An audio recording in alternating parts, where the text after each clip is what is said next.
মান্না ভাই ছিল তখন মান্না ভাই ছবি দেখতাম। শাকিব খান যেহেতু এখন আছে তারপরে মান্না ভাইয়ের আমি অনেক ভালোবাসি। শাকিব খানের ছবি দেখতে আসি, তাছাড়া এমন অন্য নায়কের ছবি তো দেখি না। সিয়ামের জঙ্গলি সিনেমাটা আমি দেখছি ট্রেলারটা, কিন্তু আমার কাছে তেমন একটা ভালো লাগে না। আমি শাকিব খানের ছবি দেখি, আর তাছাড়া যদি সময় পাই তাহলে ওই দুটা দেখবো। আশা তো 100 এটা তুফানের চেয়েও মনে হয় আমার কাছে ভালো হবে। আমরা আসছি উত্তরপাড়া থেকে পুরা ফ্যামিলি সহ, আমরা টোটালে 8 জন আসছি। হ্যাঁ, ফ্যামিলি সহ আমি সবসময় ঈদের সময় ফ্যামিলি সহ ছবি দেখি। ঈদের সময় দেখি। ঈদ ছাড়া শাকিব খানের ছবি তো তেমন একটা মুক্তি পায় না, তো যখন ছবি মুক্তি পাই তখন শাকিব খানের ছবি দেখতে আসি, তাছাড়া এমন অন্য নায়কের ছবি তো দেখি না।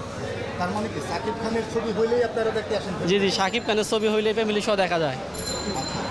আর তাছাড়া শাকিব খানের ছবি হলে মানে একটা অন্যরকম দেখে মজা।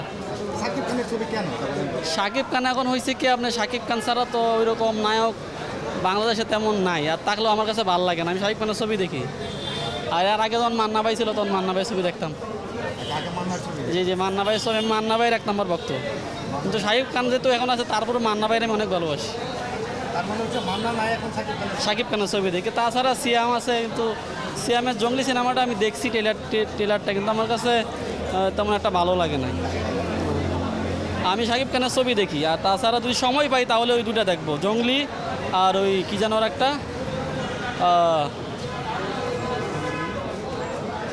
জঙ্গলি আর একটা জানি কি দাগি জিরা দাগি, আরফান মিশুর দাগিটা দেখতে পারি। আমার ওয়াইফও শাকিব খানের ভক্ত। আচ্ছা, আপনার ওয়াইফ? জি জি জি, সেও আছে ওইদিকে, সেও শাকিব খানের ছবি দেখে।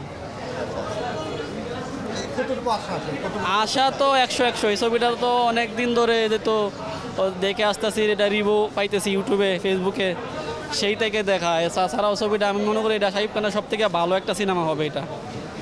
এটা আপনার মানে যতগুলা ছবি গেছে ঈদের, তার রেকর্ড এটা মনে হয় ভাঙবে আমার মনে হয়। এর আগে যেহেতু গেছিল আপনার তুফান, এটা তুফানের চেয়েও মনে হয় আমার কাছে ভালো হবে। রায়হানা রাফির সিনেমা যে তুফান হয়েছিল, তুফানের চেয়েও এটা আমার মনে হয় এটা ভালো হবে, কারণ এটা পুরোটা সিনেমাই তৈরি হয়েছে বাহিরের দেশে, কিন্তু তুফানও বাহিরের দেশে হয়েছে, কিন্তু তারপরে তুফানের চেয়ে এই বরবাদ সিনেমাটা অনেক ভালো। আমার নাম শামীম আহমেদ, আমি গার্মেন্টসে চাকরি করি। আমরা একসাথে আসছি। জি, একসাথে আসছি। হ্যাঁ, শাকিব খানের ভক্ত আমরা। আগেরই তো আমরা সবাই মিলে এখানে আসি মধুমিতাতে। আর এখানে তো শাকিব খানের সিনেমা ছাড়া অন্য কোনো নায়িকা সিনেমা মুক্তি পায় না। আর ওইগুলা দেখতে হয় আপনার বসুন্ধরা অথবা যমুনাতে যাইতে হবে, ওইগুলা ছবি দেখতে হয়। ওইগুলা সিনেব্যাগ ছাড়া ওইগুলো আর চলে না। সিঙ্গেল স্ক্রিন, আমার কথা বলছেন, শাকিব খান ছাড়া সিঙ্গেল স্ক্রিনে অন্য কোনো নায়িকার ছবি চলে না। মানে শাকিব খানের সিনেমা টিকিট না পাইলে না পাবো আশা করি। আজকে ঈদের দিন যেহেতু মানুষ একটু কম আছে তার, কিন্তু অন্য দিন দেখা গেছে ঈদের পরের দিন আসলে টিকিট পাইতাম না। আমি আর আগের বার আসছিলাম ঈদের পরের দিন, আমরা 800 টাকা ব্ল্যাকে টিকিট কিনে দেখছি। এখান থেকে 800 টাকা আমরা দেখছেন হয়তো, এখানে সিনেমা এখানে বাংসুর করছিল, গেট ভাঙছে, গ্লাস ভাঙছে, আমরা কিন্তু বাংসুরে আমরা ছিলাম না, কিন্তু আমরা দেখছি। আমরা 800 টাকা করে কাটছি, কিন্তু যারা পরে আসে তারা জনগণ অনেক ক্ষিপ্ত হয়ে গেছে যে 800 টাকা টিকিট, এখানে 70 টাকার টিকিট করছে 200 টাকা, আর যেটা 200 টাকা এটা করছে 800 এটা করছে 400 টাকা, আর যেটা হচ্ছে আপনার এই একটু 200 টাকা না 400 টাকা ওটা করে হচ্ছে আপনার 800 টাকা না ব্ল্যাকে বিক্রি করছে সবার। কারণ এখানে দেখবেন এখানে 3টার সময় আমার মনে হয় ব্ল্যাকে বেচবে। না এখানে এখনও নাই, কিন্তু ওইখানে ব্ল্যাকাররা ঘুরতেছে। দেখেন যখন টিকিট দেয় তখন এগোবে টিকিট নাই, কিছু টিকিট অল্প কিছু দিবে দিয়ে এগোবে টিকিট নাই, কিন্তু আসলে ওরা ব্ল্যাকের টিকিট এগুলো সব এর আগেই করে দেয়, বিক্রি করে দেয়। হ্যাঁ, ব্ল্যাক যেন না, এখন ব্ল্যাক হইলে তো ধরে গেছেন আমরা তো ধরেন ওই রকম না, আমরা তো নিম্ন আয়ের মানুষ। আমরা তো ব্ল্যাকে যদি 800 টাকা দিয়ে কিনে তাহলে তো আমরা যমুনা থেকে দেখতে পারি ভাই, 500 টাকা টিকিটে রিল্যাক্সে এসির মধ্যে বসে দেখতে পারি। এখানে গরম, এসিও নাই। তারপরে হচ্ছে গিয়া এখানে আমরা আসি একটু টাকাটা কম, টাকাটা সেভ করি একটু, এই কারণে এখানে আসি। কিন্তু এখানে গতবার যা হয়েছে এটা বলার মতো না। হলটা তো একদম বাইঙ্গা তামা করছে, এরপরে ব্ল্যাকে টিকিট বেছে এরা।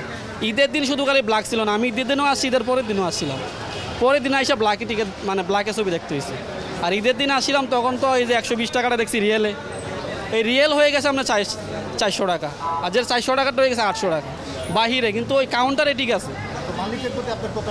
মালিক এখানে আছে, মালিকের লোক আমরা কথা বলছি। মালিক বলতেছে যে ঈদের সময় আমরা সারা বছর বসে থাকি, ঈদের সময় একটু বেশি নেবে, এটা আমার কিছু করার নাই।